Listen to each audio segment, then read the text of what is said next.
Bill Power, thank you for joining us. Appreciate your time.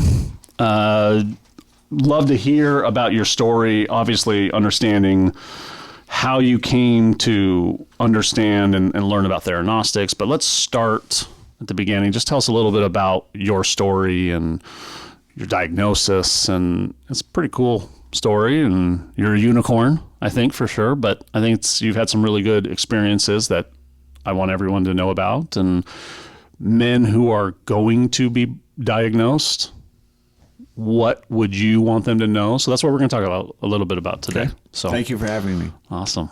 Okay, so let's just start with your diagnosis and just those early days, and you, the good and bad and ugly of that. The bad starts with the first biopsy. I ended up with sepsis. Ended up in the emergency room in the hospital with my hand shaking uncontrollably. They diagnosed, and if you want to get admitted to a hospital, tell them you've had a biopsy. You don't stop at the front door. They take you right in. I had sepsis in my heart, in my kidneys, and my lungs. And the doctor said, we can take care of that. I was in the hospital for 4 days. After that, 2 weeks later, I was diagnosed with prostate cancer. The first meeting I had with a doctor suggested that castration to stop the flow of testosterone was the best way to go. I didn't like that idea. And right after that, we talked about 88 straight days of radiation. That also wasn't a very good idea. Then a friend of mine that I play golf with suggested there was an article in the Orange County Register that I should read. I said, I'll be by to pick it up. I went by his house, picked up the article. It featured Dr. Francis Amiguel from Loma Linda University, and the patient he was talking about was a gentleman named Alan Held. After reading the article, it got my attention. I was very interested in this new technology called theranostics and how they address cancer treatment. After reading the article, I tracked down Alan Held because I'm somewhat of a skeptic. I found him on the internet, the company he worked for. His phone number was listed. I called him. He told me what he had been through and suggested I go to Germany, and I start by seeing Dr. Amiguel. I went home and talked to my wife, and I said, if I'm going to roll the dice on my life, I want to do this. So we called Dr. Amiguel, scheduled an appointment. We went out and met with him for probably an hour and a half. At Loma Linda. At Loma Linda. Uh-huh. He gave me my options. One, they were thinking that lutetium-177 would be approved, and this is around probably July of 2021. They thought lutetium would be approved in the U.S. in January. The other option was to go to a place called Simon Medical here in Orange County. Out of pocket was $6,700, or just go to to the scan. To get the scan. Yeah. After thinking about it, I figured they'd want to scan me again in Germany, so why don't I just go to Germany? I sent Dr. Amiguel an email. After meeting with him, he gave me the options of I'm ready to go to Germany. He sent me an email back that said, I'll be in Germany September 25th if you can join me. Now, he was taking another patient over whose family would not take him. So I'm looking at this. I get a chance to go with my doctor to Germany. I mean, how can I say no to this? So I said, I'm there. And we ended up on the same flight to Germany. Unscheduled? You didn't even plan on being on the same flight? It wasn't planned. So I went to Germany. And one of the strange things, I never had fear that I was doing the wrong thing. In my heart, I just believed I was doing the right thing. So, next question. Yeah, that's great. So in between getting tell us the time frame. You got the diagnosis. You had those conversations. You tracked down Bill because you are both a skeptic and you tracked down Alan because I was going to say because you're both a skeptic and a detective. So you found out that information, had that conversation with Alan, great guy, Great story. And then you wanted to have a conversation with Frankie. So what was that time frame? I was diagnosed in July. My meeting or June, my meeting with Dr. Amaguel was probably in July. Mm-hmm. I was in Germany in September. So everybody said. So I had one of the guys I play golf with goes, "What's wrong with you?" My response is, "I have cancer." So, and after I was diagnosed through American Healthcare, and after I'd turned to stage 4, that's terminal. When they assigned me a social worker, that's when I started to worry. So I talked to the social worker. She gave me some information about a support group here in Orange County called Prostate Forum of Orange County. And it just kind of fell into finding Dr. Amaguel, the article. I'm ready to go. So there was some really advantageous circumstances that you came through, and you had those things. But I know that you actually did run into a little bit of resistance from maybe your physicians and some different people that you know, and I think that that's something that's unfortunately kind of common. And so you share with folks like what advice you got from other folks about it. I have a neighbor whose sister is an oncologist at a big hospital here in Orange County. After I came back and the second trip, she wanted to talk to her sister about it. And her sister said, "That's junk." There were comments from other medical people I was associated with that used the exact same words. "That's junk."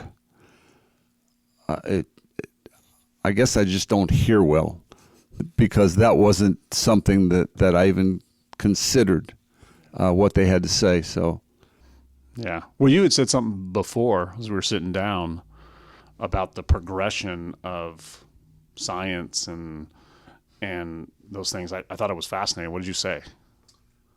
Well, I said that in my opinion, we're 5 to 10 years behind Europe, which most Americans find very difficult to accept or believe. Now, I'd been in Germany in 1995, in Munich, Germany, for a business trip, and I noticed a very large Arab population at the hotel and the facilities we're staying at. And I asked one of the guys, I said, why are all these guys here? He said, "Healthcare." In fact, my wife's got some serious back problems, and I asked her doctors from the Ukraine, what's the difference of American and European healthcare? His only response is FDA. It's just a matter of approval, acceptance. If you ask me right now to go get a lutetium-177 treatment in the U.S., I probably couldn't do it because I haven't had radiation. I haven't had chemo. I've only had Theranostics treatment. And you had 2 rounds of it. I had 2 rounds of it. The doctor after the first round in Germany was Dr. Harshad Kulkarni at the Central Link Clinic. And Dr. Amaguel is called the visiting physician. So after the first treatment, he put his hand on my shoulder and said, "The medicine has gone where we want it to go, but I need you to come back in a month." So I went back. This is September 2021. I went back for my second treatment in November 2021. And after that, hand on the shoulder, the final interview is coming, and he said, "I'm not going to reschedule with you. The medicine's gone where we want it to go. I would like you to copy on a scan you get in the U.S. when you get back. Thank you." I said, "No, thank you." It's phenomenal how they treat you in Germany. It's like medicine. They asked me for a list of my medicine before I got there. Not one time did they come in and say, "Here's your cup with your medicine." I'm responsible to take my own medicine. Let's ask that one question. If you had a friend or a family member get diagnosed with stage 4 prostate cancer, what advice would you give them? Stage 4. So it's out of the prostate into the body. How much is it in the bones? How much is it in the lymph nodes? I would, in that situation, I would tell them to go to Germany. The issue is coming down to prostate cancer care is changing so fast in the U.S. One of the biggest issues we're going to face is how to bring all the medical teams and the facilities up to date, because that's an expensive proposition. The education of The education, the equipment. Yeah. 2 years ago, when I was looking to get a scan, I couldn't get one at the hospital I was at. I can get one now. So that's already changed. So they're moving right along. But we treat prostate cancer off a checklist. Yeah. So the first thing you do is you go on hormone therapy. Then we move way too fast into removing the prostate.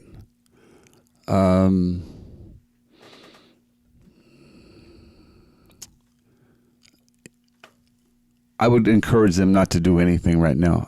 I would really want to wait a year. I think the next year is going to be the most exciting and advancing year in prostate cancer treatment that we've ever had.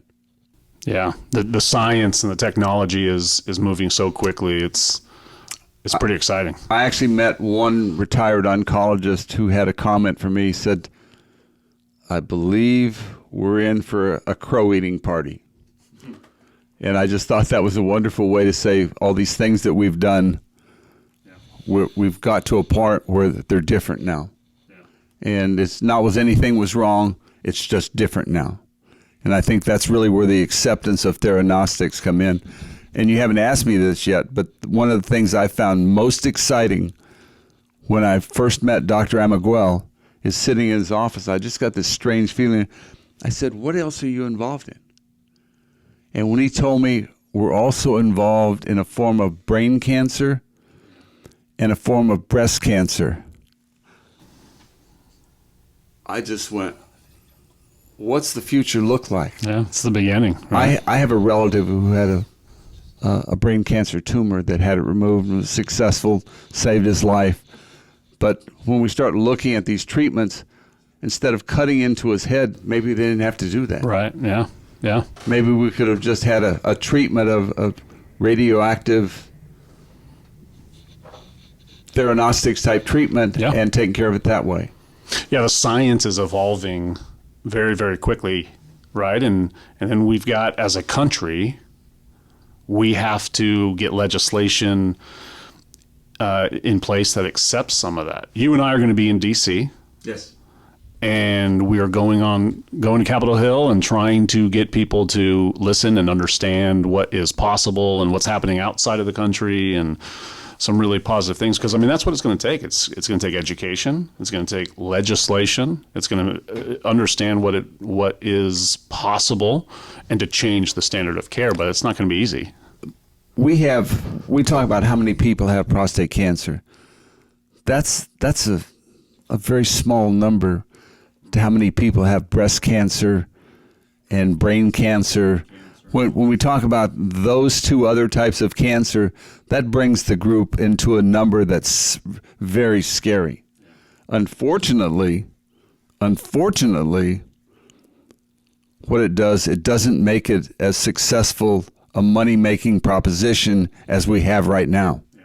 That's going to be the big change. Yeah. Yeah. That's awesome. Bill, thank you very much. Really appreciate it. Thanks for having me. All right. Thank you.